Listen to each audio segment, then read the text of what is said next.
Nah, balik lagi kita ngelihat risk profile dan tujuan investasinya. Nah, tujuan investasinya ini yang perlu kita gali, kita kulik gitu.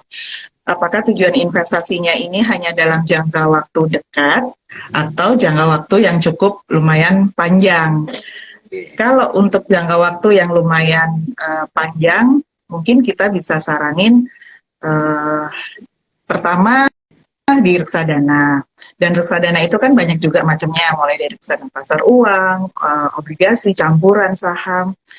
Biasanya kita akan tanyain dulu nih kok, tujuannya dia buat apa, terus kita kasih berbagai macam produk yang kita tawarkan, terserah dari si mahasiswa ini mau pilihnya seperti mau apa. buat merit, buat kawin kayak gue gitu Mbak Retno, itu jangka panjang pendek. Emang udah ada calonnya nih? Wah, ya. Anggaplah 5 tahun Mbak Retno, oke, anggap 5 tahun. Oke. Kalau mau 5 tahun ke depan, nah ini ngomong-ngomong, pertama kita bahas sedikit tentang FinPlan ya. Pertama itu harus tentukan tujuan keuangan, dan yang kedua siapkan dananya itu yang sudah ada. Jangan-jangan nanti buat modal merit pakai pay letter, jangan loh kok ya. KTA ya. Iya. Oke, nah kita saat ini ada rekomendasi produk reksadana pendapatan tetap berbasis obligasi korporasi. Kenapa berbasis obligasi korporasi ini tepat? Karena saat ini yield obligasi masih di sekitar level 7%. Dan satu keunggulannya itu dia bisa kasih gratis asuransi jiwa kok. Oh. Ini bukan unit link loh ya, tapi reksadana dikasih gratis asuransi jiwa. Dan setiap 3 bulan sekali itu kita bisa kasih dividen fix 1% setiap bulan Maret, Juni, September, dan Desember. Nah, nanti ini tanggal 30 Desember, TFIP akan ngasih dividen langsung masuk ke rekening si investor. Gitu. Oke, jadi ada asuransi. Sebenarnya asuransi ini gue jadi inget ya, kalau di FinPlan ini kan sebenarnya kayak basic needs ya untuk security. Jadi sebenarnya orang harus paling pertama punya asuransi dulu, baru mulai sisihkan buat investasi, kan katanya gitu ya. Which ini Trimegah Fixed Income Plan ini, reksadana ini justru kasih gratis gitu ya, nggak perlu check up, malah ada jaminan asuransi, which is itu oke lah, plus ya. Nah, tapi pertanyaan dasarnya kan kenapa harus yang berbasis obligasi korporasi gitu? Apakah dengan tingkat rate yang itu sesuai dengan tadi long term plan 5 tahun gue atau gimana nih Mbak? Nah, kalau dilihat saat ini obligasi korporasi itu memiliki kupon yang cukup menarik. Dan untuk jangka waktu 2 sampai dengan 3 tahun masih oke ya gitu. Karena pada saat nanti suku bunga obligasi itu sudah naik ke level 8 atau 8,5, kayaknya obligasi corporate sudah nggak menarik lagi. Itu saatnya untuk kita switching ke reksadana berbasis obligasi negara gitu. Dan kita juga punya dari saudara kita sendiri yaitu TRSF gitu. Nah, mumpung kondisi masih seperti ini, kita bisa rekomendasikan TFIP untuk 1-2 tahun ke depan sih masih oke sih gitu. Karena dan ya yield obligasi negara kita ya sekarang masih 7% kan. Tadi Mbak Retno bilang kalau sampai 8% baru pilih yang reksadana basisnya obligasi negara. Sekarang mungkin masih terlihat stabil sampai 1 tahunan ke depan gitu. Iya, 1 tahunan ke depan. Oke, itu tadi yang nanya Mbak Retno, kenapa setiap bagi dividen grafiknya TFIP menurun? Iya, sebenarnya itu kan bukan memotong dari nilai unit ya, tapi itu diberikan sebesar 1% fix dari nilai NAB gitu. Dan kenapa pada saat pembagian 1% itu pasti grafiknya akan turun, tapi itu tidak akan lama, biasanya 1-2-3 hari kemudian udah bisa naik lagi. Dan jika dibandingkan dengan kinerja Kalau TFIP ini kan benchmarknya dengan deposito 6 bulanan ya, Ko ya. Oke. Dari dia sejak terbit di tahun, kalau nggak salah, Mei 2019, dia memiliki kinerja sekitar 27%. 27. Dibanding dengan benchmarknya hanya sekitar 13%. Jadi betul masih ya. cukup menarik sih gitu. Dan mungkin kita lihat 1-2 hari terakhir ini kan pergerakan harga obligasi itu sangat volatile. Dan ini bisa dilihat harga NAB dari TFIP sendiri itu masih cukup stabil sih, Ko. Masih bisa naik sekitar 0,02, 0,03, bahkan pernah naik di 0,02 gitu, 0,05 gitu. Oke, kalau gue lihat sih return bulanannya sih harusnya tahun ini kan udah hampir 12 kali berarti ya, itu selalu positif ya. Jadi dibagi itu kan dalam bentuk cash dividend 1% ya, walaupun memotong NAB, tapi ya in total harusnya year to date udah berapa? 6%, 6,5-an ya? 6,6%. 6,6% tuh net loh ya, berarti ya? Udah net. Oke, berarti sebenarnya bukan hanya untuk yang tadi kan 27% gitu ya. Sebenarnya bukan hanya untuk yang kebutuhan jangka panjang ya, Mbak Retno, karena tadi kan dipikir-pikir dia kasih ada return bekala 1% cash gitu ya. Nanti kita bayar uang sekolah atau apa sebenarnya masih bisa dapat. Nah, itu bentar. Ngomong-ngomong tadi Ko Jogi bilang bayar uang sekolah. Kalau bayar uang sekolah itu ada porsinya sendiri sih, Ko. Gitu. Jangan ditaruh di reksadana berbasis reksadana pendapatan tetap. Kita turunin lagi risk profile-nya ke reksadana pasar uang. Karena kenapa? Reksadana pasar uang itu kinerjanya ya so-so lah, lebih dibandingin dengan tabungan dan deposito di bank sih masih tinggi reksadana pasar uang. Cuman keuntungannya yaitu dia cukup fleksibel dan bisa ditarik kapanpun tanpa takut resiko nilai nilai investasinya akan turun. Gitu sih, Ko.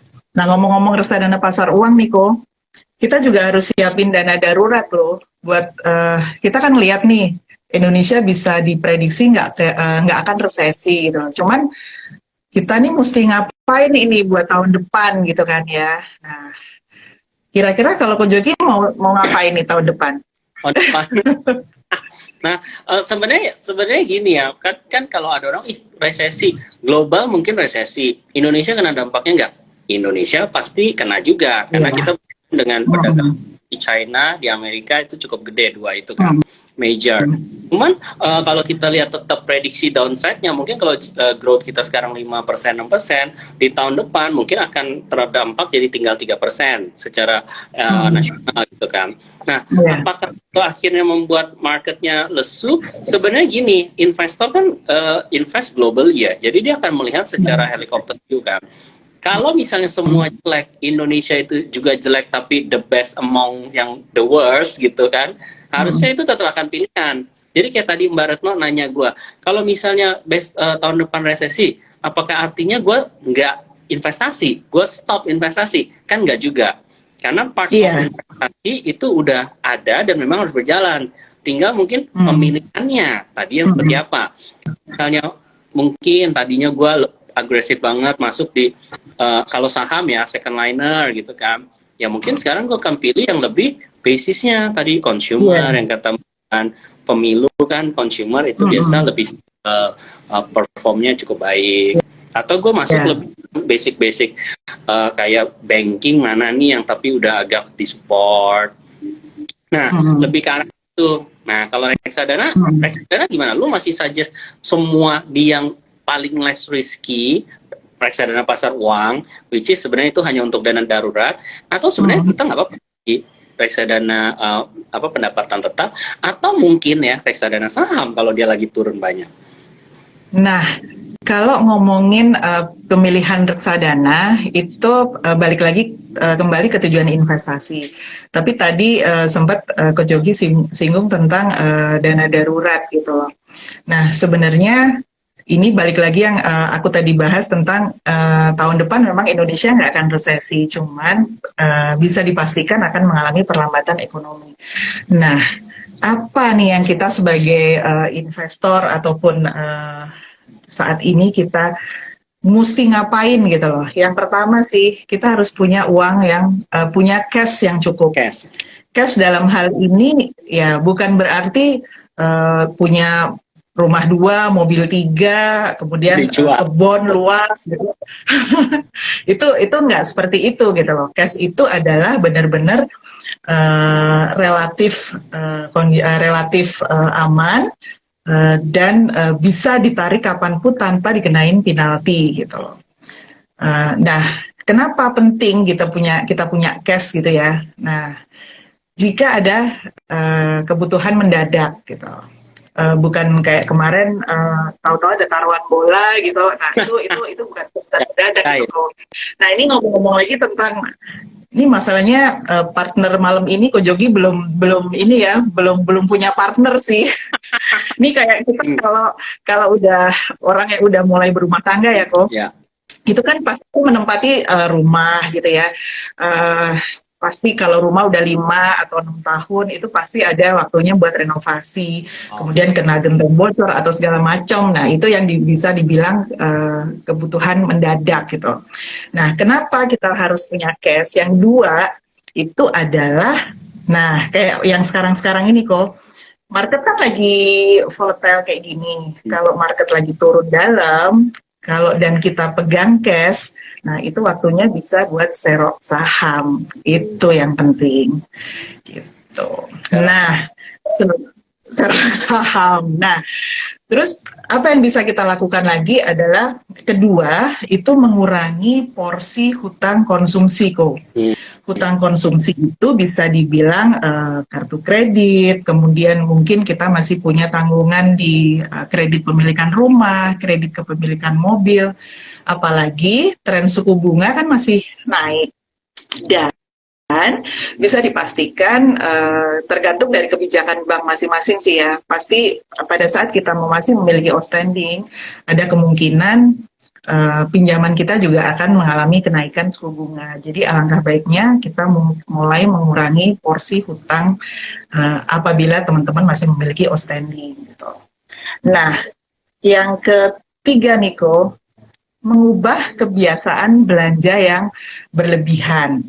Contoh, kayak kemarin lagi happening Piala Dunia, mungkin subscribe di video atau streaming atau itu mungkin mulai dikurangin. Kalau bisa sharing, kenapa enggak sih gitu. Terus yang kedua, apalagi tentang ini kalau kayak Ko Jogi kan kantornya di depannya Pacific Place ya. Pasti tiap kali makan kan pinginnya makan cantik, minum cantik gitu ya. Kenyang. Nah, untuk tahun depan sih mungkin kita mulai ganti nih habitnya. Mungkin kalau mau makan atau minum cantik, pas di weekend aja gitu. Jadi tidak ada salahnya sih kita merubah habit kita mulai untuk di tahun depan gitu. Nggak ada salahnya juga sih. Cuman memang untuk yang memiliki penghasilan cukup memadai itu tidak perlu khawatir, cuman tidak ada salahnya mulai mencoba habit money management yang lebih rapi gitu kok. Dan yang terakhir yang bisa kita lakukan di tahun depan mengantisipasi tahun depan yaitu diversifikasi investasi gitu loh. Mungkin kita punya sebagian dana atau apakah ditempatkan ke deposito, mungkin bisa di logam mulia, atau di surat berharga negara, atau bahkan mungkin di saham. Nah, untuk di tahun depan, aku sih saraninnya kalau bisa sih saham-saham di big cap ya, LQ45 sih, yang pasti sudah bisa tidur nyenyak lah gitu. Itu sih. Nah, ngomongin tentang diversifikasi investasi, yaitu tadi kita bisa pilih salah satu reksadana yang sedang kita rekomendasikan yaitu Trimegah Fixed Income Plan yang udah kita bahas tadi sih kok. Gitu. Itu sebenarnya lebih tadi ya untuk level moderat ya. Jadi karena returnnya kan kita lihat year to date 6,6% total ya. Dia juga kan rincian 1% per 3 bulan.